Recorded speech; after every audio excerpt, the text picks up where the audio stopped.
हमारे साथ main right activist बरखा त्रेहान है। बरखा जी, महिलाओं की आवाज़ तो बहुतों को बनते सुना है, लेकिन मर्दों की आवाज़ बनने का फैसला बरखा त्रेहान ने क्यों लिया? मैं डिवाइड एंड रूल में बिलीव नहीं करती। जेंडर्स को क्यों डिवाइड किया जाए? लड़कियां तो अक्सर बोलती हैं नोच नोच के खा जाएंगे, तुम्हारे मरने के बाद तुम्हारे परिवार वालों को नोचेंगे। अतुल सुभाष जिस पेन में रहे या जिस तरीके से उन्होंने अपनी आप बीती सुनाई, मुझे लगता है अगर वो वीडियो नहीं होता तो शायद अतुल सुभाष भी एक गुमनाम कोई एक नाम होता जिसने आत्महत्या कर ली, और शायद एक छोटी सी कोई खबर चलती और ख़त्म हो जाती। फूट फूट के रोई थी जब मैंने वो पढ़ा था लेटर और वीडियो देखा था। सुशांत सिंह राजपूत मर जाएगा, तब 10-12 हज़ार 15 हज़ार लोग वहाँ जंतर मंतर में थे, जहाँ से मैंने लाइव भी किया। कैंडल जलाएंगे बस। तब भी मैंने कहा था तुम्हारे लिए एक सुशांत राजपूत मरा है, लाखों सुशांत मर रहे हैं। मोहम्मद शमी को देख लीजिए, मुझे याद है मोहम्मद शमी के बारे में बोलना शुरू किया उनकी पत्नी ने, जब फिर उसके बाद BCCI ने कहा कि शायद इनको निकालना पड़ेगा, इनके ऊपर चर्चा हुई, मैं तो खुल के बोला क्यों निकाल देंगे। ओयो रूम में एक लड़का और लड़की जाते हैं, रेप चार्जेस लड़के के ऊपर आते हैं। ओयो रूम में लड़की हनुमान चालीसा पढ़ने गई थी, क्या करने गई थी? क्या मर्द का दिल टूटता नहीं है या फिर उसे टूटने का मौका नहीं देता है ये समाज? मर्द का दिल हर एक सेकंड पे टूटता है। आपको लगता है कि पुरुष अब डरने लगे हैं कि कोर्ट में जाने का कोई फ़ायदा नहीं है? मैं बहुत प्रैक्टिकली बात कर रही हूँ कि महिला जो डिमांड करे उसको दे दो, जो वो कहे उसके सामने हाथ जोड़कर खड़े हो जाओ कि जैसी आपकी मर्जी, और जितना पैसा मांगे उतना दे दो। पूर्णिमा जी, ये एक केस नहीं है, सारे केसेस ही यही हैं और सारे दम घुट रहे हैं, अंदर चुपचाप बैठे हुए हैं। कम से कम आपने ये जो लड़ाई शुरू की, इसमें आप कहाँ तक पहुँची हैं? मतलब अगर जस्टिस दिलाना हो पुरुषों को तो आपका सक्सेस रेट क्या है? आप कुछ बदल पाई हैं, जस्टिस दिला पाई हैं, या आपको लगता है कि बस अभी आप भी एक लड़ाई लड़ रही हैं, एक अंधे कुएं में बस आप भी चलती जा रही हैं? लड़ाई लड़ रही हूँ। अक्सर पुलिस वाले कहते हैं मर रहे तो सालों को, तुम्हें क्या है? ये पुलिस वालों की लैंग्वेज है। क्या मर्दों को भी दर्द होता है? क्या मर्द भी रोते हैं? क्या लड़कियों जैसे रोते हो? क्या बच्चों जैसे रोते हो? हमारे समाज में अक्सर पुरुषों के लिए ऐसा सोचा जाता है कि पुरुषों को तो शायद रोने का अधिकार ही नहीं है, पुरुष तो बहुत स्ट्रांग होते हैं, एक अवधारणा है। लेकिन कहीं ना कहीं हमारे समाज में पुरुषों से जुड़े हुए अधिकार और साथ ही पुरुषों का भावनात्मक तौर पर कमज़ोर होना, क्या उसको लेकर कोई बात करता है? आज पॉडकास्ट विद पूर्णिमा में मेन राइट की बात होगी, पुरुषों के अधिकारों की बात होगी। हमारे साथ मेन राइट एक्टिविस्ट बरखा त्रेहान है, सोशल एक्टिविस्ट भी हैं, बहुत सारी अपनी सोशल रिस्पॉन्सिबिलिटीज़ को भी निभाती हैं और मर्दों की आवाज़ बनती हैं। बरखा जी, महिलाओं की आवाज़ तो बहुतों को बनते सुना है, लेकिन मर्दों की आवाज़ बनने का फैसला बरखा त्रेहान ने क्यों लिया? कोई ऐसा पर्टिकुलर इंसिडेंट लाइफ में हुआ जब लगा कि नहीं, पुरुषों की बात किसी को करनी चाहिए तो मैं क्यों नहीं? बिल्कुल, सबसे पहले बात तो पूर्णिमा जी आपका धन्यवाद इस पॉडकास्ट को करने के लिए। दूसरा, मैं ये कहना चाहूँगी कि मैं डिवाइड एंड रूल में बिलीव नहीं करती। जेंडर्स को क्यों डिवाइड किया जाए? पुरुष हो महिला हो, किसी के साथ भी इनजस्टिस हो, हम सबको खड़े होना चाहिए, और महिलाएं ही तो हमेशा इक्वालिटी की बात करती हैं। तो मैंने सोचा कि मेरे एक मित्र को रेप केस में एक लड़की ने फंसा दिया था, और वो मेरा ही मित्र था, लेकिन शुरुआत में मैंने 12 साल पुरानी बात है ये, मैंने उस पर यकीन नहीं किया, और एज़ यूजुअल जैसे हमेशा होता है, मैंने कहा नहीं इसी ने कुछ गलत किया होगा, और मैंने उसे कॉल भी नहीं किया, एक भी कॉल नहीं किया। तो उनकी मदर और सिस्टर मुझे लगातार बताती रहीं, और फिर भी उन्होंने सिर्फ इतना बोला था कि आप आके मिल लीजिए। मैंने कभी नहीं मिला। मैंने कहा नहीं, जो एक बलात्कारी है उससे क्या करना है मिल करके, ऐसी धारणा थी मेरी। लेकिन जब एक अंधेरी रात थी, एक दिन सर्दी के दिन थे, और उसकी माँ ने मुझे कॉल किया, मेरे दोस्त की, और बोला कोई बात नहीं बेटा, इसके मरने पे 2 आंसू टपकाने मत आइयो। वो था ट्रिगर पॉइंट। उस रात मैं बिल्कुल सो नहीं पाई, और सुबह सबसे पहले उनके घर गई और बातों को समझा। बहुत सारे एविडेंसेस से पता चला लड़का बिल्कुल सुसाइडल था और वर्ज ऑफ सुसाइड पे था। तो हमने उसकी काफ़ी मदद करी, काउंसलिंग करी, और आपको ये बता दूं कि आपको जीने का कोई हक नहीं बच जाता जब ऐसे आपके ऊपर आरोप लगते हैं। आप इतने मेंटल ट्रॉमा में होते हो कि आपको सिर्फ अंधकार ही दिखता है। तो उस अंधकार से किसी लड़के को निकाल के लाना बहुत मुश्किल सफ़र था, लेकिन फिर वही कारवां बड़ा होता रहा, लोग जुड़ते रहे। आपको लगता है कितना बड़ा परसेंटेज है भारत के अंदर ऐसे पुरुषों को जिनको, जैसा कि मैंने अपना इंट्रोडक्शन में कहा कि क्या लड़कियों की तरह रोते हो, कौन रोता है, कौन सा मर्द रोता है? एक एक बड़ा परसेंटेज आपको लगता है ऐसे हमारी सोसाइटी में, और ये प्रॉब्लम एक्चुअली सोसाइटी की है, जिसने मर्दों को ये बता दिया तुम रो नहीं सकते, तुम अपने पेन को जाहिर नहीं कर सकते क्योंकि तुम तो मर्द हो, तुम कैसे रो सकते हो, ये काम तो लड़कियों का है। मर्द को दर्द नहीं होता, आपने बहुत बार सुना होगा। मर्द को बहुत दर्द होता है, मर्द बहुत इमोशनल होता है, लेकिन वो जाए तो जाए कहाँ जाए, किसको सुनाए अपनी व्यथा?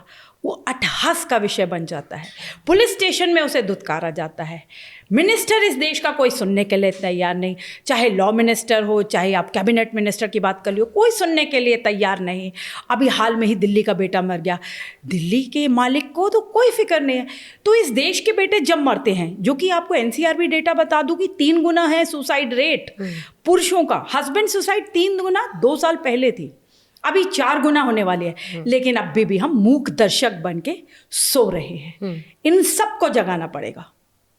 अभी मैंने कल एक डेटा देखा, मैं इनफैक्ट अभी भी उसी डेटा को देखने की कोशिश कर रही थी, men versus women suicides in India, और एनसीआरबी का ये डेटा कहता है कि हायर परसेंटेज ऑफ सुसाइड्स है मेन में compare to women. 71% total suicides, जिसमें विमेन का 29% का है और बाकी मेल का।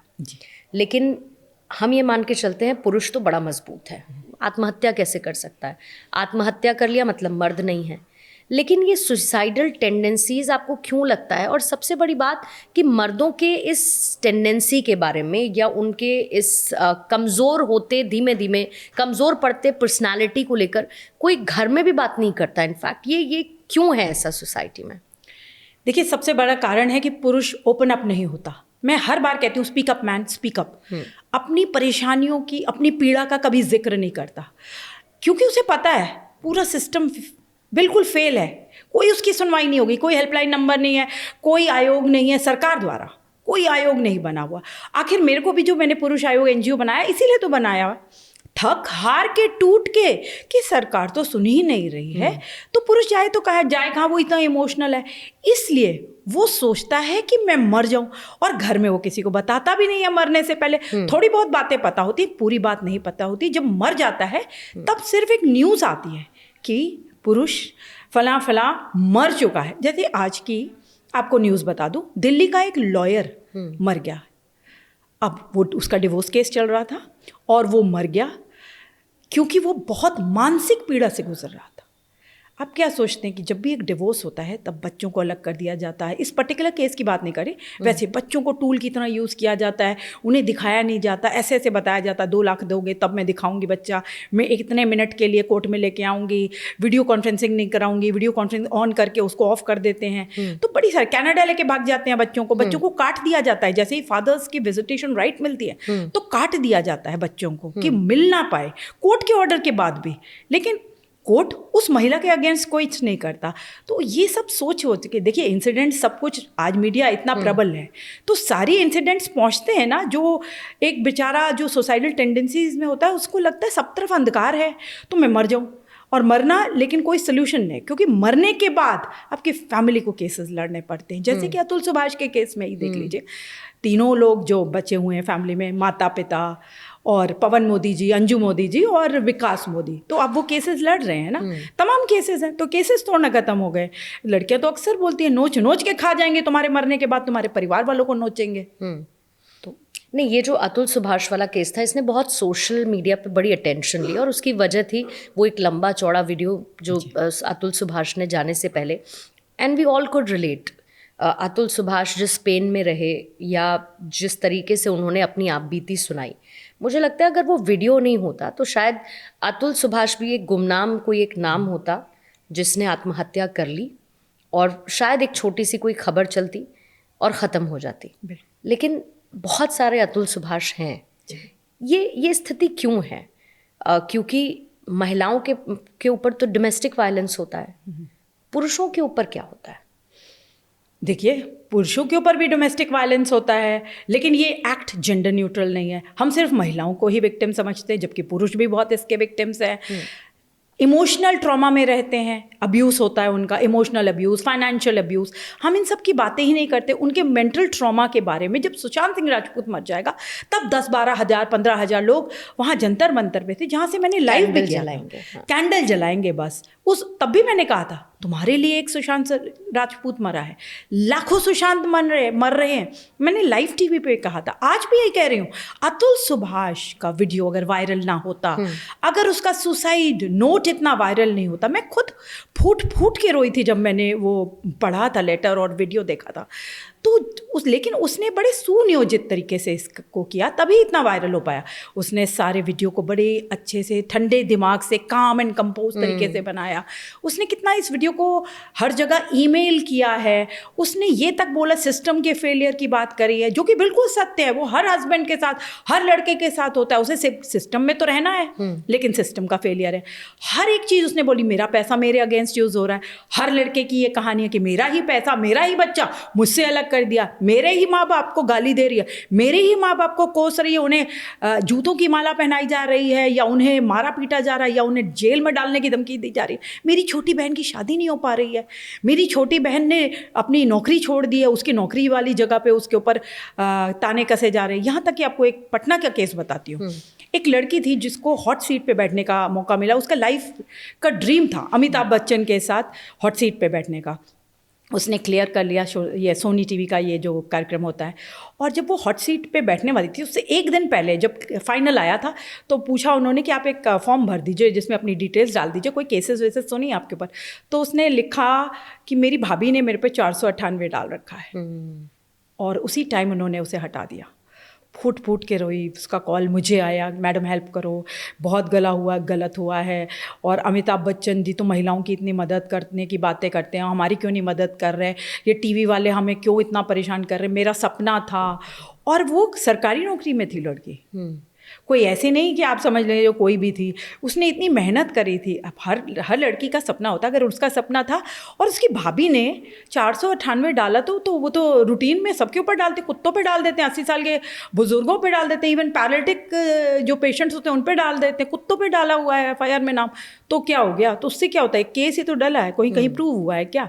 तो ये बहुत जाती थी। मोहम्मद शमी को देख लीजिए, मुझे याद है मोहम्मद शमी के बारे में बोलना शुरू किया उनकी पत्नी ने, जब फिर उसके बाद BCCI ने कहा कि शायद इनको निकालना पड़ेगा, इनके ऊपर चर्चा हुई, मैं तो खुल के बोला क्यों निकाल देंगे, एक आरोप ही तो है। आरोप तो पता नहीं कितने आते रहते हैं दिन भर, तो सारे नेताओं के ऊपर भी तो आरोप है, उन्हें क्यों तो नहीं पार्लियामेंट से हम निकालते हैं, तो शमी को क्यों निकाल देंगे। मैंने शमी की काउंसलिंग भी करी थी कि डट के लड़ो, कोई दिक्कत नहीं है, तुम्हें कुछ नहीं घबराने की जरूरत नहीं है, आरोप लगते रहते हैं। नहीं, लेकिन अभी क्योंकि आपने बहुत सारी बातों का जिक्र किया, आपने अतुल सुभाष का जिक्र किया, आपने और पटना के केसेस, इन सब केसेस का भी जिक्र किया, लेकिन ये एक तरीके का क्या टैक्टिक है, लॉ में कमी है कि हम ऐसे राइट्स के मामले में फीमेल्स और मेल्स को बराबर नहीं रखते। मैं ये बिल्कुल नहीं कहती कि महिलाओं पर डोमेस्टिक वायलेंस नहीं होता, उसका परसेंटेज बहुत ज़्यादा है और बहुत सारे तो अनरिपोर्टेड भी हैं, लेकिन आपको लगता है कि कहीं ना कहीं इसका बेजा फ़ायदा उठाया जाता है। और मैं अगर इसको एक्सटॉर्शन कहूँ तो ये बिल्कुल भी गलत नहीं होगा। मेरे ऐसे बहुत सारे पर्सनल जानने वाले लोग हैं जिनको कहा जाता है कि डोमेस्टिक वायलेंस का केस डाल देंगे, तेरा घर ले लूँगी, या तेरी सैलरी का आधा हिस्सा मेरे पास आना चाहिए। म्यूचुअल नहीं करते हैं, आउट ऑफ कोर्ट सेटलमेंट बहुत ज़्यादा कई बार कंटेस्ट करना चाहते हैं। ऐसे बहुत सारे डिवोर्स केसेस में कॉम्प्लेक्सिटीज़ हैं। क्या इन लॉ की वजह से जो मजबूत राइट मिले हैं फीमेल्स को, उसको एक टूल की तरह फीमेल्स यूज़ करती हैं? बिल्कुल टूल की तरह ही यूज़ हो रहा है। इसको वेपनाइज कर दिया, जो लॉज बने थे उनकी सुरक्षा के लिए, उसको वेपन की तरह यूज़ कर रहे हैं। 498 का वृहद मिसयूज़ है। ये तो सुप्रीम कोर्ट ने ही कहा था कि लीगल टेररिज्म है। हर बात में ये धमकी दी जाती है। यहाँ तक कि रेप केसेस 2 करोड़ 4 करोड़ रखो और सेटल हो जाते। तो रेप हुआ था या नहीं हुआ था? ओयो रूम में एक लड़का और लड़की जाते हैं, रेप चार्जेस लड़के के ऊपर आते हैं। ओयो रूम में लड़की हनुमान चालीसा पढ़ने गई थी, क्या करने गई थी? सेक्स करने गई थी, लेकिन कॉन्सिक्वेंसेस सिर्फ लड़के को ही भरने पड़ते हैं। वो रेपिस्ट बनता है, उसको तिहाड़ जेल में डाला जाता है, अन्य जेलों में डाला जाता है। तो ये सिस्टम की ओवरहॉलिंग की ज़रूरत है। एक तो करप्ट सिस्टम, करप्ट जुडिशरी, सब हैरेसमेंट, पुलिस की हैरेसमेंट, सब तरफ लड़कों के लिए इतनी परेशानियां हैं। जब भी कोर्ट की डेट आती है लड़कों को इतना इतना ट्रैवल करना पड़ता है, जबकि टेक्नोलॉजी, आज हमारे प्रधानमंत्री जी तो बहुत टेक्नोलॉजी को यूज़ करते हैं और उसकी बातें करते हैं, लेकिन क्या वीसी करके नहीं किया जा सकते थे? क्यों अतुल सुभाष को बार बार बेंगलोर से जौनपुर जाना पड़ा 40 बार? हर बार मान लीजिए 40 बार भी जाना पड़ा तो 2-2 दिन की छुट्टी नहीं लेनी पड़ेगी, आप बाई एयर जाएंगे। और वो तो भाई पैसे वाला था, उसके पास इतना पैसा तो था, लेकिन दूसरे लड़के जो बाई ट्रेन जाएंगे उनके कितने दिन बर्बाद होंगे? लड़कियां कहती हैं सारी प्रॉपर्टी तेरे से छीन लूंगी, ये घर छीन लूंगी। मेरे पास ऐसे केसेस भी हैं जहाँ पे लड़की जो शादीशुदा है उसने अपने हस्बैंड को घर से बाहर निकाल दिया और उसका बॉयफ्रेंड अंदर रह रहा है और हस्बैंड अंदर नहीं जा सकता उस घर में रहने के लिए। उसे इतनी गालियाँ पड़ेंगी, उसे इतनी मार पड़ेगी, और जब वो मार खा के पुलिस स्टेशन जाएगा तो उसे वहाँ से भगा दिया जाएगा। मर्द चाहे भी किसी को कुछ बताना तो बताए किसको? कोई मुझे ये तो बताए कौन से पटल पे जाए वो? क्यों सरकार सो रही है? क्यों नहीं एक पटल बना रही? क्यों नहीं एक मेंस मिनिस्ट्री का गठन हो रहा? क्यों नहीं मेंस कमीशन का गठन हो रहा? देर किस लिए? अगर पेड़ पौधों के लिए सोच सकते हैं, कुत्तों के लिए सोच सकते हैं, तो मर्दों के लिए क्यों नहीं सोचा जा सकता? क्या पुरुष इतने नकारा हैं? क्या मर्द का दिल टूटता नहीं है या फिर उसे टूटने का मौका नहीं देता है ये समाज? मर्द का दिल हर एक सेकंड पे टूटता है, लेकिन ये समाज उसकी बातों को समझता ही नहीं। बहुत इमोशनल होता है मर्द, लेकिन हम उसे सिर्फ निगलेक्ट करते हैं। उसको सिर्फ रिस्पॉन्सिबिलिटीज़ का बोझा उठाना है 24 घंटे, और उससे ऊपर उसकी कोई औकात नहीं है।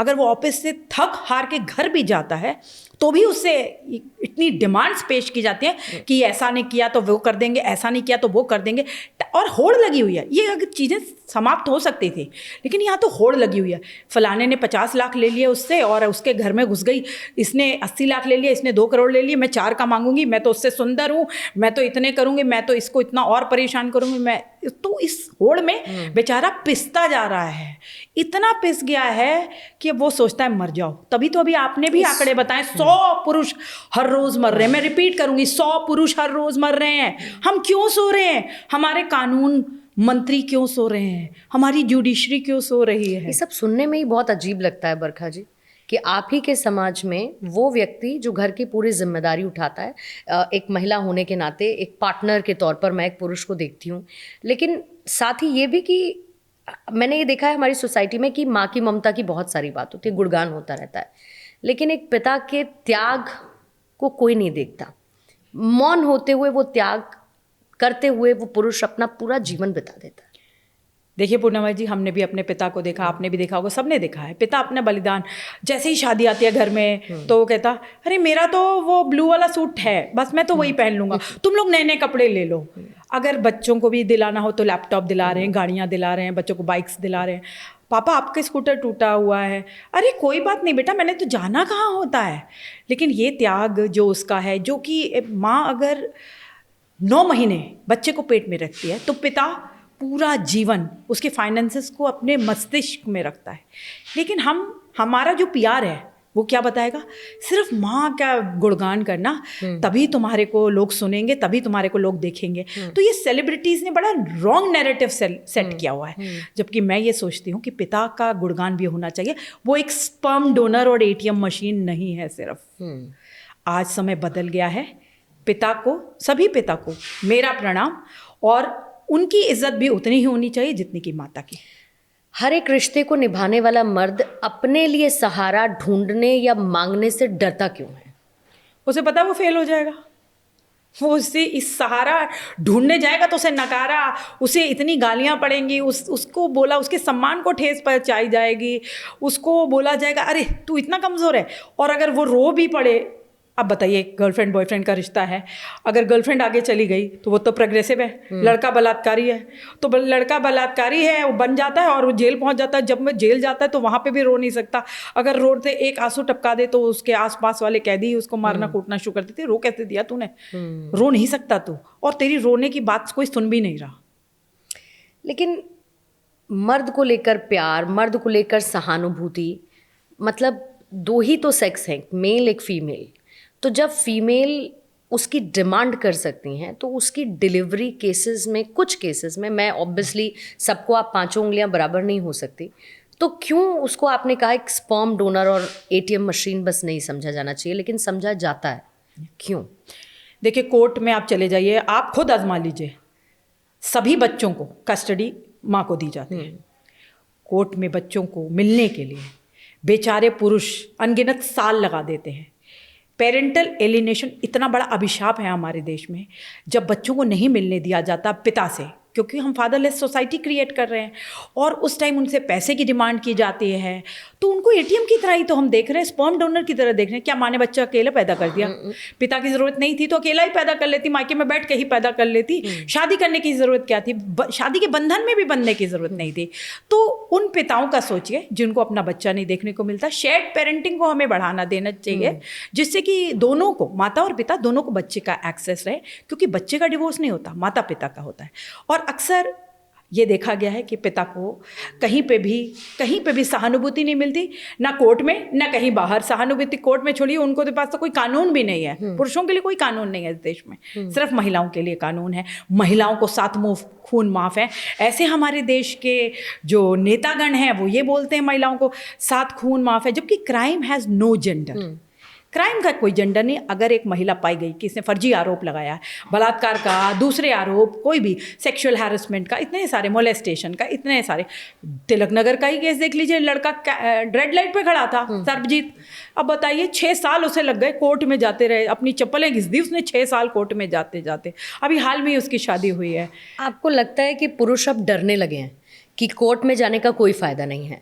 मैं बहुत प्रैक्टिकली बात कर रही हूँ कि महिला जो डिमांड करे उसको दे दो, जो वो कहे उसके सामने हाथ जोड़कर खड़े हो जाओ कि जैसी आपकी मर्जी, और जितना पैसा मांगे उतना दे दो, नहीं तो धमकी मिलेगी कि डाउरी केस लगा देंगे, हरासमेंट का केस लगा देंगे, डोमेस्टिक वायलेंस का केस लगा देंगे, और न सिर्फ तुम, तुम्हारे परिवार के सारे लोग जीवन भर जेल के चक्कर काटते रहेंगे, जेल के अंदर बंद रहेंगे। पूर्णिमा जी, ये एक केस नहीं है, सारे केसेस ही यही हैं, और सारे दम घुट रहे हैं, अंदर चुपचाप बैठे हुए हैं। कम से कम 2000 ईमेल्स आ चुकी हैं और मैसेजेस आ चुके हैं मिला करके, मैं भी अतुल सुभाष। आप करेंगे तो करेंगे क्या? कितनी लड़कियों के मैसेजेस आ चुके हैं कि मेरी शादी नहीं हो रही है मैम, मेरे भाई के साथ ये हो रहा है। अभी मैंने एक प्रोग्राम किया था सीपी पे, वहाँ पे एक लड़की आई थी रोहिणी से, वो इतना रो रही थी कि मेरी तो स्टूडेंट लाइफ है, मैं तो ज़िंदगी बर्बाद कर दी है मेरी भाभी ने। वो घुट घुट के मरते थे, उनकी कहीं सुनवाई नहीं हो, क्योंकि उन्हें पता है हाथ जोड़ के ही खड़े रहना है। केसेस आ जाएंगे, माँ बाप को अननेसेसरीली परेशान करना पड़ेगा, बाहर बैठी जो विदेशों में बैठी है उनकी बहनें, उन्हें परेशान होना पड़ेगा। अभी इसको तो छोड़िए, सबसे बड़ा क्या होता है इनके पास टैक्टिक्स जो है वो प्ले करती हैं कि बहन जो शादीशुदा है उसके हस्बैंड के ऊपर रेप, फादर इन लॉ के ऊपर रेप डालने की धमकी, 6 का पैकेज डालेंगे, ऐसा वकील सिखाते हैं कि 6 का पैकेज डाल, फादर इन लॉ पे रेप डाल, जल्दी पैसे मिलेंगे, पैसे जितने मांगेगी उतने मिलेंगे। हम एज अ सोसाइटी कहाँ जा रहे हैं फिर? बहुत बहुत बहुत गर्द में जा रहे हैं हम। मैं तो सोच के मेरा सिहर जाती हूँ जब मैं देखती हूँ कि बूढ़ा बाप 80 साल का, एक लड़की ने भी डाला था, वो मेरे टॉयलेट में जा कर के जब मैं नहाती हूँ तो मुझे देखता है, वो जो 80 साल का बूढ़ा, वो पूरी तरीके से खड़ा भी नहीं हो पा रहा, वो उसको टॉयलेट में सीढ़ी पे चढ़ करके देखता है, ऐसा उसने पूरा अपनी FIR दर्ज करी। पर सारे केसेस झूठे थोड़ी होते होंगे बरखा जी। मैं उसी पे आ रही थी। ज़्यादातर केसेस अगर झूठे ना होते तो क्या कोर्ट कहता लीगल टेररिज्म 498 को? 80% of the rape cases are false, और जितने भी 498 हैं इसमें मैक्सिमम केसेस जितने आज तक फाइल हुए 98% केसेस फर्जी हैं, सिर्फ to settle personal scores, revengeful. लड़कियां जब देखती हैं कि रिवेंज ले लेते हैं, और देखिए कई कारण होते हैं इसके, उनको बाहर भी कोई बेटर ऑप्शन मिल रही होती है, क्योंकि कोर्ट ने तो एडल्ट्री डीक्रिमिनलाइज कर दिया। लड़की जिसके साथ, वाइफ जिसके साथ मर्जी जाए, हस्बैंड जिसके साथ मर्जी जाए। फिर से पूछ रही हूँ, एडल्ट्री क्रिमिनलाइज हो चुकी है, जी, डीक्रिमिनलाइज एडल्ट्री है आज की डेट में। जी। मतलब अगर ये कि कोई कोर्ट केस लड़ने के लिए जाता है और उसमें ये प्रूफ करता है कि वाइफ एडल्ट्री में इन्वॉल्व है, तो कोर्ट क्या कहेगा? कोई बात नहीं। पहले तो इसको प्रूव करना ही इतना मुश्किल है, दूसरी बात मेरे पास तो सेक्स के पूरे वीडियोस आते हैं, पॉर्न वीडियोस हैं वो पूरे, लेकिन कोर्ट देख कहाँ रहा है उन्हें? वो इतनी बड़ी, आजकल तो बड़ी मुश्किल हो गई है, ये हाईटेक हो गया ज़माना, मोबाइल का ज़माना आ गया है, सारी टेक्नोलॉजी को यूज़ कर करके उनके पास इतने एविडेंसेस होते हैं, वो कोर्ट तो जज साहब सुनने को तैयार नहीं है। ऊपर से आपने तो अतुल सुभाष के मामले में देखा ही होगा, जब अतुल ने बोला कि ऐसे ऐसे इतने सारे जो फर्जी केसेस भी होते हैं, इतने सारे लड़के सुसाइड करते, तो जज साहिबा ने क्या कहा, ऐसा ही है, हमें सब पता है। फिर पैसे की डिमांड करी, तो सभी को पता है ये तो करप्शन ऑल लेवल है। लेकिन मैंने तो ऐसे बहुत सारे वीडियोस देखे जिसमें जजेस हैं और फीमेल जजेस हैं, वो मैंने देखे उनके रिएक्शंस। वो 6 लाख रुपए महीना अगर फीमेल मांग रही है तो वो कहती है मतलब कुछ भी, मतलब महीने के 6 लाख रुपए आप मेंटेनेंस के मांगते हैं। आप खुद वर्किंग हैं, फीमेल खुद वर्किंग है, उसके बावजूद इतना पैसा पुरुष के घर से मांगना, मतलब कहाँ से कैसे हो जाता है? कैसे अभी मर्चेंट नेवी का केस है मेरे पास, ऐसे तो बहुत सारे हैं लेकिन एकदम हाल का ही है। सेम लड़की कमाती है, अच्छा भला कमाती है, फिर भी डाल रखा है उसने केस, और इतने लाखों रुपए मांग रही है, और वो बेचारा जा नहीं पा रहा शिप पे, कितने दिन हो गए, कितने साल से अटका पड़ा हुआ है।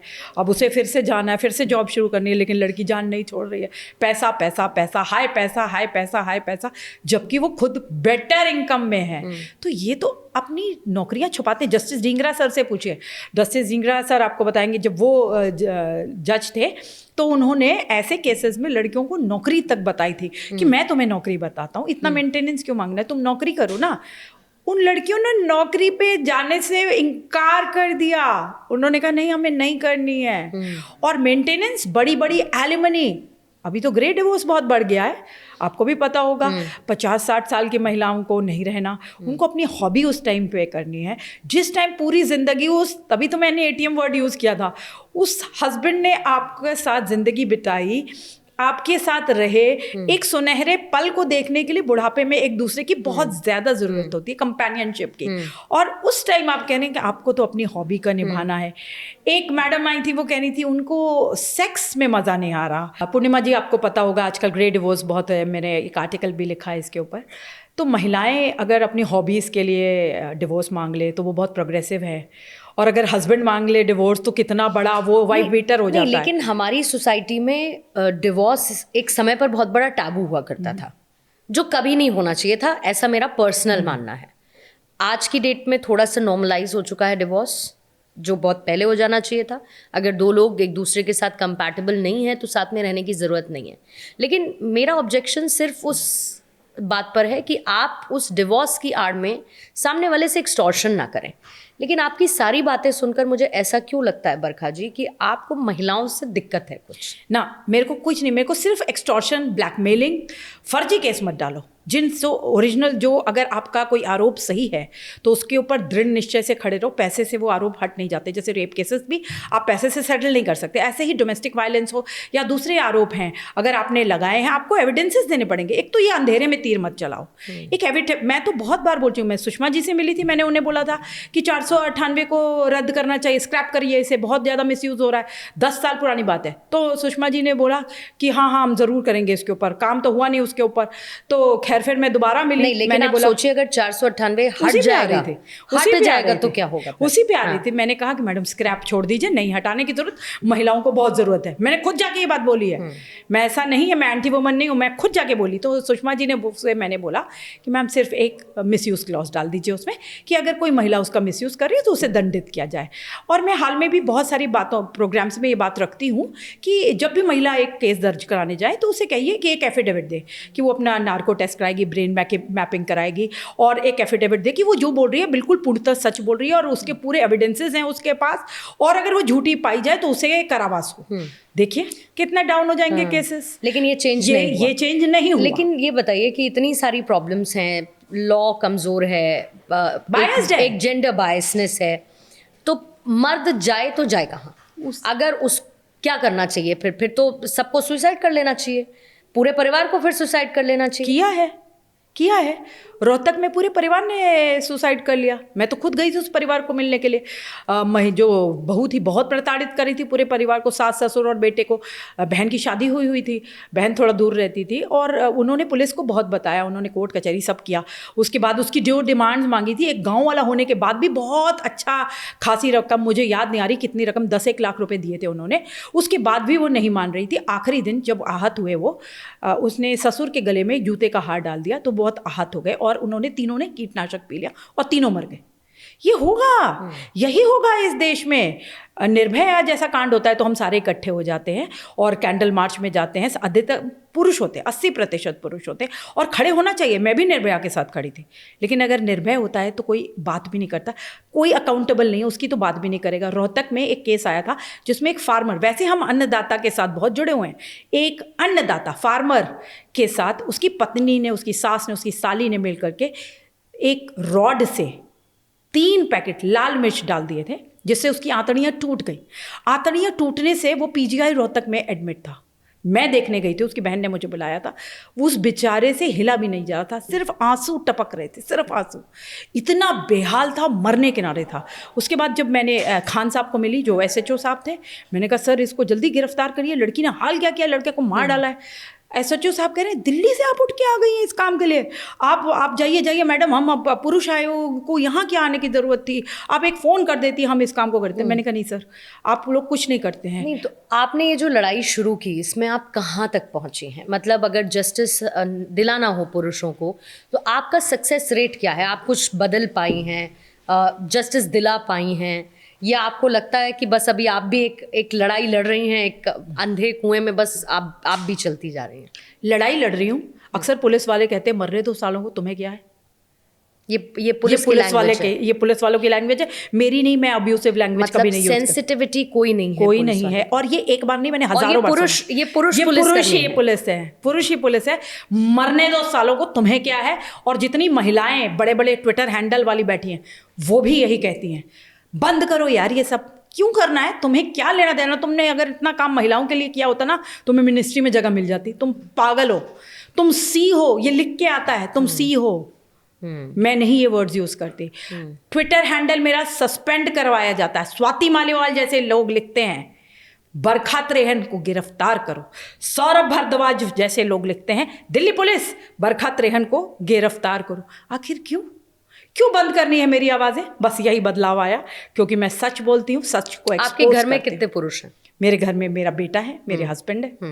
और ये दो आपके जो आप पुरुषों की आवाज़ बनती हैं, जो आप मेल एक्टिविस्ट हैं, मेल सोशल एक्टिविस्ट हैं, इसको लेकर उनका थॉट प्रोसेस क्या है? बहुत सपोर्टिव है। और यही सवाल एक डॉक्टर ने पूछा था मुझसे एम्स रायपुर में, जब मैं टेड टॉक करने गई थी, तो वहाँ पूछा था एक डॉक्टर महिला ने कहा कि what is women empowerment. I said me myself standing here, what more women empowerment do you need? हम मेल्स राइट की बात कर रहे हैं, एक महिला मेल्स राइट की बात कर रही है। उसने इससे जुड़ता हुआ सवाल ये पूछा था कि आपके घर वाले सपोर्ट करते हैं। मैंने कहा तब मेरे फादर इन लॉ जिंदा थे। मैंने कहा मेरे घर के सारे पुरुष और सारी महिलाएं मुझे सपोर्ट करती है। सबसे ज़्यादा मेरे आर्मी मैन में जो मैन है मेरे फादर इन लॉ, वो मुझे सपोर्ट करते हैं, बहुत सपोर्ट करते हैं। उन्हीं ने मुझे सिखाया कि कैसे फोकस्ड रहना है और कैसे निरंतर धीरे धीरे बेबी स्टेप, हम तो बेबी स्टेप ही उठा सकते हैं, क्योंकि मैं कोई पॉलिटिशियन नहीं हूँ कि मैं रातों रात बदल दूँ। हालांकि मैंने टेड टॉक में ये भी बात बोली थी कि मैं सोच रही थी कि रातों रात चीज़ें बदल जाएंगी। मैं तो सारे नेताओं को मिल लिया, मोदी जी से लेकर के दिल्ली के मालिक को 4 बार मिल लिया। दिल्ली के मालिक को तो हमने पुरुष आयोग बना दो भाई, तुम दिल्ली की तरफ पे बना दो, बाकी छोड़ो। दिल्ली के मालिक ने बोला 70 सालों में हमने सब बदल दिया। मैंने कहा एक और चीज बदल दो भाई, पुरुष आयोग ले आओ, इसको बदल दो, पर नहीं, सारी माएँ आपको दुआएं देंगी। नहीं हुआ, कुछ नहीं हुआ, कुछ। अच्छा, ये इतना फेमिनिज्म की बात होती है, मेनिनिज्म की बात क्यों नहीं होती है? एक शब्द मुझे लगता है जिसको लेकर एक डेफिनेशन होनी चाहिए, जिसको लेकर चर्चा होनी चाहिए। आप जैसे, हम जैसे जो जेंडर इक्वालिटी की बात करते हैं, मेनिनिज्म पर कोई एक डेफिनेशन क्यों नहीं है? फिर उसको लेकर कोई तो नहीं कहता कि मैं मेनिनिज्म बिलीवर हूँ। फेमिनिज्म बिलीवर जो है वो बड़ी संख्या में है, बड़े नंबर्स में है। बहुत ज़्यादा कूल लगता है फेमिनिज्म को। हाँ, फेमिनिज्म को प्रमोशन मिलता है, फेमिनिज्म में आप बड़े कूल दिखते हैं। इसकी तरफ कोई भी आपको कुछ भी नहीं मिलेगा ना TRP मिलेगा। इस बात को तो बात करने के लिए आपको बहुत दमखम चाहिए, आपको बड़ी ज़्यादा गालियाँ पड़ेंगी, तो लोग नहीं करना चाह रहे हैं। धीरे धीरे ये भी बढ़ेगा। जैसे मैं मेल वोट बैंक की बात कर रही थी, मैं चाहती हूँ कि मेल वोट बैंक बने। आज जो वुमेन राइट अपीजमेंट हो रही है, इसके तहत ही तो इतने डरते रहते हैं ना कि महिलाओं महिला महिला महिला।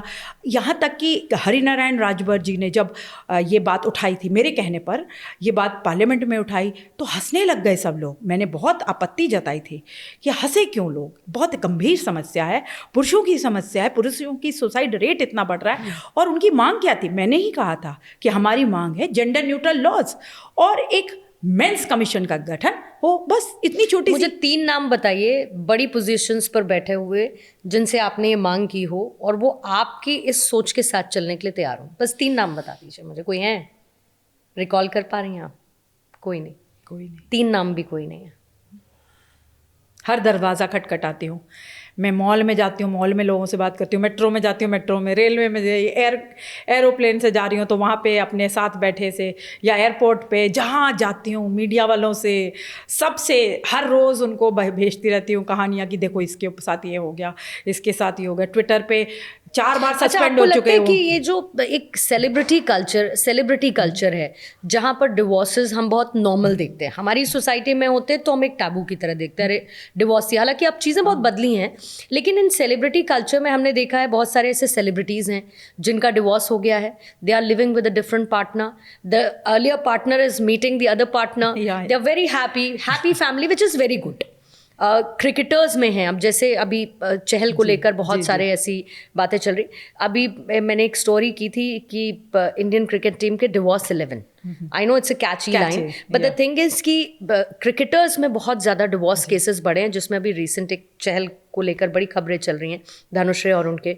तो ये भी एक आपको लगता है कि नॉर्मलाइज तो किया, लेकिन वहाँ तो ये सब नहीं होता ना जो रियल सोसाइटी में होता है, या होता है और पता नहीं चलता? देखिए ये जो बातें हैं ना, ये पिक्चर्स में आप तक पहुंचती हैं, इनकी भी क्या क्या हकीकतें थे, कितने डोमेस्टिक वायलेंस वहाँ हो रही होंगी, कितनी डोमेस्टिक अब्यूज़ हो रही होगी, कितना फिजिकल अब्यूज़ हो रहा होगा, इमोशनल अब्यूज़, फाइनेंशियल अब्यूज़ हो रहा होगा। और पिक्चर्स जो हैं वो हमेशा सही नहीं होती हैं। ये बातें कितनी सच हैं कितनी झूठ हैं, और उनके पास तो अरबों रुपए है, वो कहीं पर भी लुटा सकते हैं, मीडिया का भी मुँह शांत कर सकते हैं, सब कुछ कर सकते हैं। लेकिन कॉमन जो इंसान है वो सफ़रर होता है, क्योंकि वो इन लोगों को कॉपी करता है। जैसे हमने वेस्ट को एप कर लिया हर चीज़ में, वेस्ट को हर चीज़ में एप कर लिया, लेकिन जेंडर न्यूट्रल लॉज में नहीं कर पाए।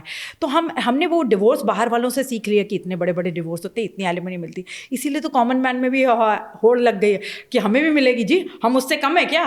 उतनी सुंदर है, अगर ऐश्वर्या इतनी सुंदर तो हम ऐश्वर्या राय से कम है क्या? तो हमें भी तो मिलना चाहिए। डाइवोर्स लेंगे तो इतना पैसा लेंगे और तुमको तो डंके की चोट पे देना ही आपको पड़ेगा। लगता है कि जो लड़की के मदर फादर होते हैं, जो इन लॉ साइड, जो लड़की के घर वाले होते हैं, मायके वाले, इनका एक बड़ा रोल भी इसमें होता है कहीं ना कहीं इंस्टिगेट करने में या एक आइडिया को सर्कुलेट करने में। आपको लगता है ऐसा? बिल्कुल। माँ हो का सकता है मेरी इस बात से बहुत सारे लोग ऑफेंड हों, लेकिन मैं एक इस पर्सपेक्टिव को समझना चाहती जी बिल्कुल, माँ का बहुत रोल होता है। अक्सर माएँ क्या करती हैं, वो बहुत इन टच में रहती हैं आफ्टर मैरिज लड़की के। और मोबाइल जब से Which आया is not तब से bad. नहीं, मोबाइल जब से आया है वो बहुत गड़बड़ हो गया, क्योंकि आप अगर मिनट टू मिनट डिटेल देते रहेंगे और वो भी वन साइडेड डिटेल देंगे, तो माँ को कैसे कंक्लूजन ले सकती है?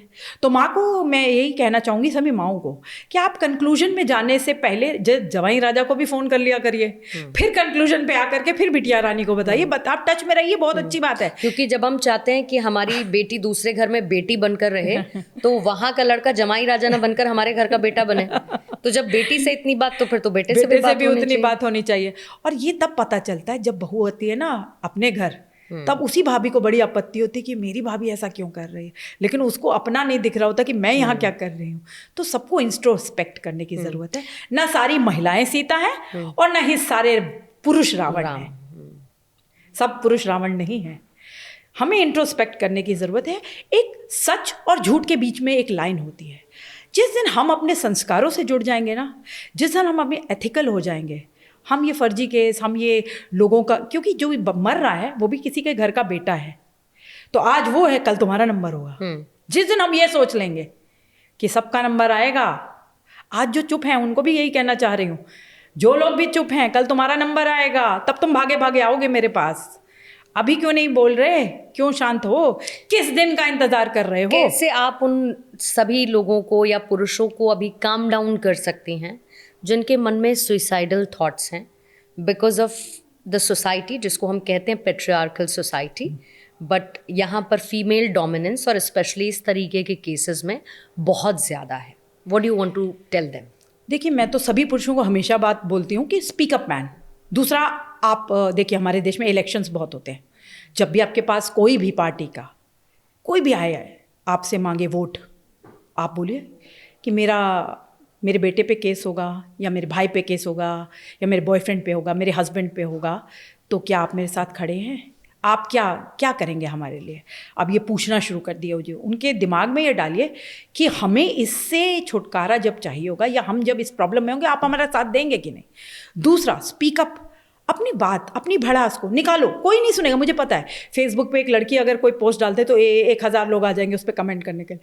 लड़का बेचारा अपना वीडियो डालता है सुसाइड का, उसको भी कोई नहीं देखता. लाइव स्ट्रीमिंग करता है, कितने सारे लड़के लाइव स्ट्रीमिंग करते हैं, उसको भी कोई नहीं देखता. मेरे को बहुत अफसोस है कि मैं आपको किस्सा बताऊंगी एक लड़के का, जिसने सुशांत सिंह राजपूत और अक्षय कुमार के साथ शोज़, मतलब मूवीज़ भी करी हैं.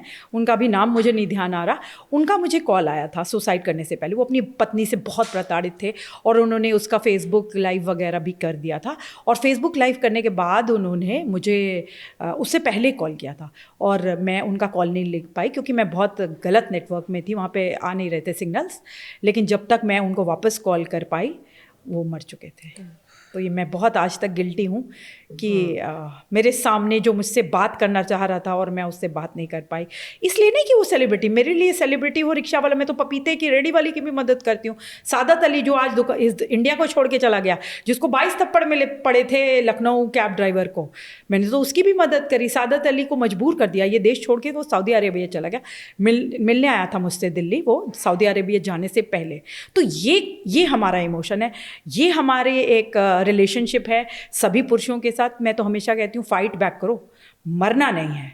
चाहे वो जोमेटो वाला लड़का हो, जोमेटो वाले की भी बड़ी आपने सुना होगा कि कितना सोनाक्षी सिन्हा वगैरह ने ट्वीट किए थे, और फिर बाद में अपोलोजाइज़ किया था, सब कुछ हुआ था. आज वो भी इस लड़ाई को लड़ रहा है. बहुत सारी चीज़ें चलती रहती हैं. आपने अभी उसे डराया धमकाया गया केस वापस लेने के लिए. आपने भी रिसेंट एक फिल्म बनाई है. अभी आप अतुल सुभाष और उनकी फैमिली के बहुत कांटेक्ट में रही, उनसे मिलना जुलना आपका हुआ. इस फिल्म के बारे में भी बताइए, और what they are going through अभी इस वक्त, उनका मेंटल स्टेट क्या है. मैं पहले आपको अतुल सुभाष के बारे में बताना चाहूँगी. अतुल सुभाष के माता पिता से जब मैं मिलने गई थी समस्तीपुर, बहुत ही मुश्किल रहा था मेरे लिए वहाँ जाना, क्योंकि मैं कभी गई नहीं. बिहार तो मैं कभी भी नहीं गई. और फिर मैं पटना, मैंने एयरपोर्ट से समस्तीपुर कैब में गई, काफ़ी लंबा रास्ता था. और जब मैं वहाँ पहुँची तो वो गले लग के फूट फूट के रोते रहे. पहले तो काफ़ी देर तक रोते ही रहे. मैंने उनको बोला कि मैं इस न्याय की लड़ाई में आपके साथ हूँ, आखिरी दम तक आपके साथ हूँ.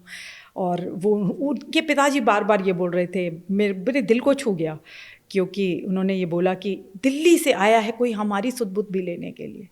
मतलब कि मेरे को इतना दुख लगता है कि इतने बड़े नेता हैं बिहार के, इतने सारे एंकर्स हैं बिहार से, इतना सारा लुटियन जोन भरा पड़ा, ज्ञानी बुद्धिजीवी बैठे हैं बिहार, क्यों नहीं गए उस परिवार के साथ? हमारी संवेदनाएं नहीं है तो मतलब पुरुष मर जाए तो हम संवेदना भी नहीं दे सकते. वही मैंने आपको कहा ना कि इसमें कोई नहीं आएगा, क्योंकि इसमें आपको पता नहीं इतना डर भय क्या है. आपको कोई, ठीक है मेरे को अवार्ड नहीं मिलते, मेरे को कोई नहीं अवार्ड देता, नहीं चाहिए मुझे अवार्ड, लेकिन मैं ऐसे पुरुषों के साथ खड़ी रहूँगी. और आज भी उन कनेक्टेड है मेरे साथ, कई बारी वीडियोस भेजते रहते, बात करते हैं. कभी कभी उनके बातों में रोने भी लग जाते हैं. अभी जैसे बच्चे की बड़ी फिक्र है. एक्चुअली बच्चे की फिक्र तो मुझे बहुत थी. जिस दिन मैं गई थी वहाँ पे, मैंने सबसे बड़ा प्रश्न उनसे कहा था, बच्चा कहाँ है? बच्चे की फिक्र मुझे बहुत है, बच्चे को कहीं काट ना दिया जाए, क्योंकि ऐसे केसेस हैं ना जहाँ पे बच्चों को काट दिया जाता है, छत से फेंक दिया जाता है, माइक्रो में 2-2 महीनों के बच्चों को घुमा दिया जाता है, गुस्से में, तकरार में, वॉशिंग मशीन में घुमा दिया जाता है. एक लड़की ने तो, गोवा की बहुत बड़ी सीईओ थी, उसने बच्चे को काट दिया था. तो मुझे बड़ी फिक्र थी कि बच्चा है कहाँ. तो खैर वो भी बहुत फिक्रमंद थे. और मैंने 2020 दिसंबर को इसका खुलासा किया था कि बच्चा फरीदाबाद में, जब पुलिस वगैरह किसी ने नहीं बताया था, मैंने आज तक पे बताई थी ये बात. और बच्चे के जानकारी भी दी थी उनके माता पिता को कि वो फरीदाबाद में है. अब देखिए, कस्टडी मांग रहे हैं बच्चे की. कस्टडी तो मांग रहे हैं. कोर्ट ने कहा कि आप स्ट्रेंजर्स हैं, दादा दादी स्ट्रेंजर है, बताइए दादा कौन है? दादी स्ट्रेंजर दादा दादी है। स्ट्रेंजर है, और वो मर्डरर। जिनको फैमिली में वो नींव कहा जाता है, जो बच्चे में एक अपब्रिंगिंग में एक अच्छे डिसिप्लिन को डालते हैं, एक अच्छी अपब्रिंगिंग करते हैं, वो दादा दादी बच्चे के लिए स्ट्रेंजर हो गए। हाँ, संस्कारवान जो बनाते हैं एक बच्चे को, जो एक गुड सिटीजन बनाते हैं, वो जो है स्ट्रेंजर है। और यहाँ पर देखिए वो मर्डरर, जो जिसने, मैं तो मर्डरर कहती हूँ, मैं इसे सुसाइड नहीं कहती, मैं अतुल सुभाष का मर्डर हुआ है। तो वो जो मर्डरर है वो बच्चे के साथ रहेगी। लेकिन बच्चे की वेलबींग के बारे में कोई नहीं सोच रहा। पहले तो बताइए मुझे, 4 साल से भी छोटे बच्चे को आपने वहाँ पे बोर्डिंग स्कूल में वहाँ रखा हुआ था फरीदाबाद में, विंटर वेकेशन में सारे बच्चे घर चले गए। ये न्यूज़ कितनी वायरल हुई है, ये आपने शुरुआत की थी। तो भी क्या बोर्डिंग स्कूल वालों को, पुलिस वालों को खुद ही नहीं बताना चाहिए था कि बच्चा हमारे पास है, जिधर भी रखना है बच्चे को बताइए, हम वहाँ पे दादा दादी को सूचना तो दे ही सकते थे। एक्चुअली मुझे लगता है एक माइंडसेट है सोसाइटी का कि हम टूवर्ड्स, हम लोग थोड़ा ज़्यादा झुके हुए रहते हैं महिलाओं को लेकर। एक सोसाइटी में एक थॉट प्रोसेस है मुझे लगता है। और वो जो आप फिल्म बना रही हैं उसको लेकर बरखा जी, वो क्या है? वो भी मेन राइट को लेकर है, व्हाट इज इट अबाउट? हाँ जी बिल्कुल। मैं फिल्म के बारे में बताने से पहले एक लाइन आपको बस इतने बता दूं अतुल सुभाष के केस के बारे में। मुझे बस अभी भी दादा दादी जब बात करते हैं मुझे यही बोलते हैं, बच्चे की वेलबींग। अब बताइए, फरीदाबाद से जैसे ही बेल हुई तो उन्होंने उनको बच्चे को उठाया और वहाँ ले गई हैं बेंगलुरु। तो बच्चा भाई कभी फरीदाबाद में रहेगा, कभी जौनपुर में रहेगा, कभी बेंगलुरु में रहेगा, क्योंकि उनको हर हफ्ते पुलिस स्टेशन जाना है। बच्चे की क्या ज़िंदगी रह गई?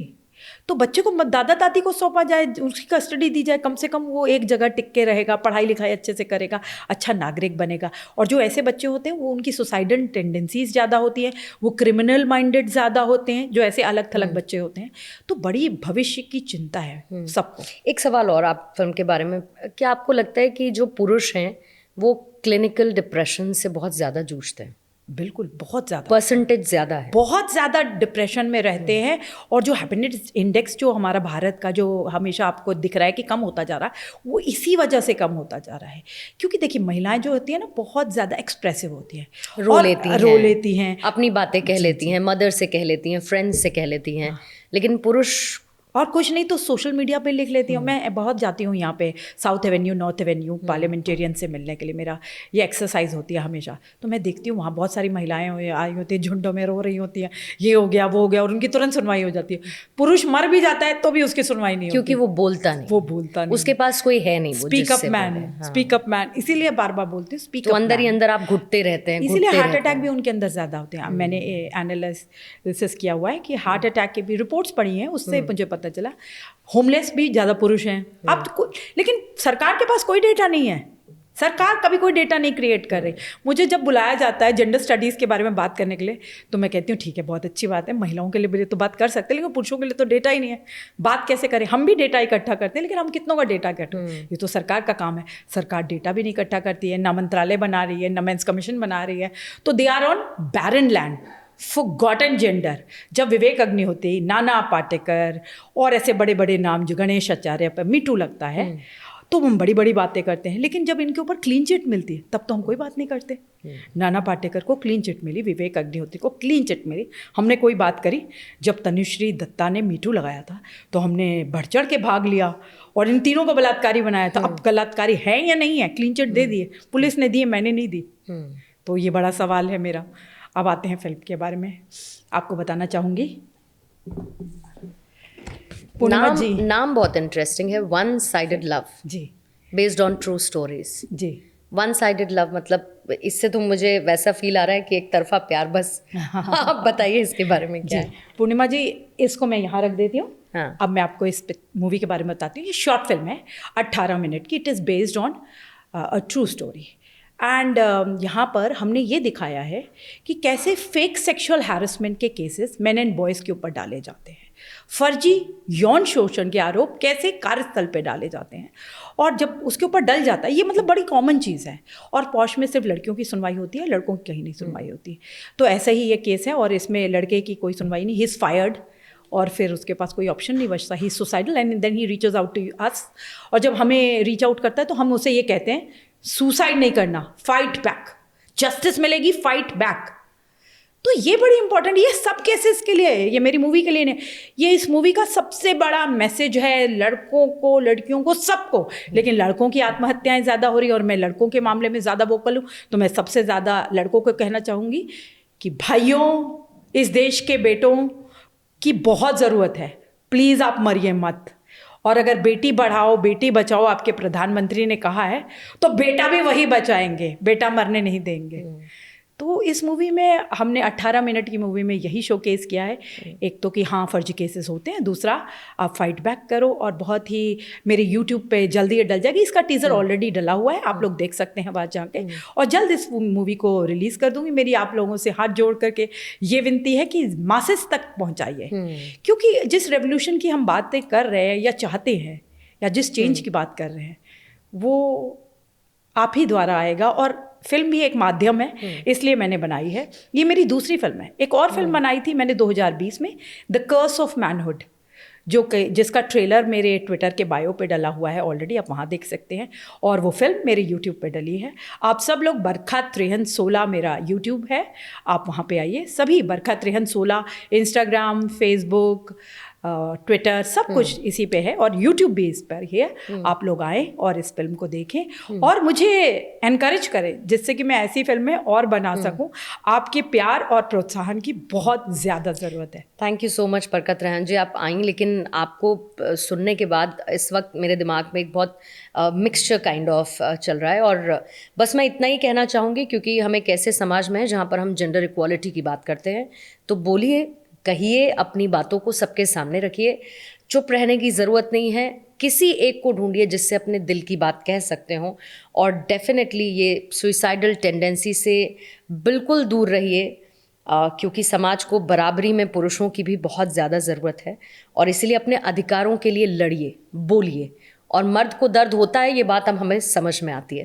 Thank you so much Barkat Rehan ji, thank you so much. Thank you Purnima ji for doing Mann Ki Baat. Thank you, दिल से आभार। Thank you so much, thank you.